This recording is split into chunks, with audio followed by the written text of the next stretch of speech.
यहाँ से आप स्टार्ट कर सकते हो, ठीक है। और बहुत सारी चीज़ें होती हैं। अब जैसे सिलाई जिसको नहीं आती है वो तो चलो यूट्यूब से सीख सकते हैं। अच्छा, आप बात करते हैं जिसको सिलाई आती है, ठीक है, मतलब टेम्परेरी आती है, तो आप यही कर सकते हो कि अगर आपके पास कस्टमर नहीं आते हैं कि मतलब आपको कैसा बनाना है या फिर कटिंग करनी नहीं आती है आपको, तो सिर्फ स्टिचिंग के लिए आप आपके आसपास जो भी टेलर हो उनसे आप कपड़े ले लिया करिए। पैसे कम मिलेंगे कोई बात नहीं, लेकिन आपकी हैबिट बन जाएगी सिलने की, फिनिशिंग की, हर चीज़ की मतलब हैबिट बन जाएगी।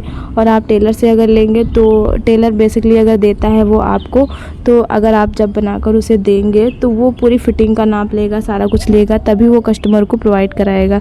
तो इससे क्या रहेगा, आपको ये भी झंझट नहीं रहेगा कि यार पता नहीं टाइट होगा कस्टमर का कि ढीला होगा। तो इसलिए आप कहीं से लीजिए कपड़े, उसके बाद आप जब सिलना अच्छे से सीख लीजिए, धीरे धीरे आप कस्टमर बनाइए, घर के अपने कपड़े सिलिए या फिर रिश्तेदार के कपड़े सिलिए, है ना। ऐसे आप काम करते रहेंगे तो आपका जो हैबिट है वो बन जाएगा और आपकी फिनिशिंग भी बहुत अच्छी आने लगेगी। तो इस तरीके से आप अपने काम को बढ़ा सकते हैं। तो अभी मेरा काम सारा फिनिश हो चुका है और अभी मैं कटिंग करने वाली हूँ। तो यहाँ पर देखिए, मेरा बेसिकली क्या रहता है, मैं रात में कटिंग करके रख लेती हूँ और दिन में ओनली स्टिचिंग का रहता है।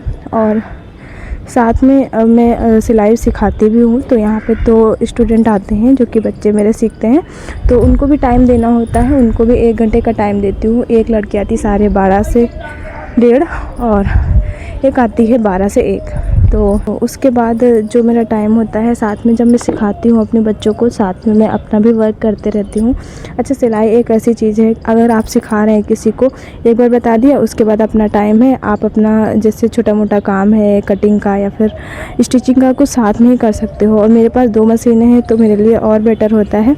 और बच्चों की टाइमिंग भी अलग अलग है, इसलिए हम स्टिच भी कर सकते हैं आराम से। तो इस तरीके से आप भी छोटी अर्निंग कर सकते हैं घर पे रह के। और फ्रेंड्स, अगर ये वीडियो पसंद आया हो तो प्लीज़ वीडियो को लाइक करिएगा, चैनल को सब्सक्राइब करिएगा, ज़्यादा लोगों को शेयर करिएगा।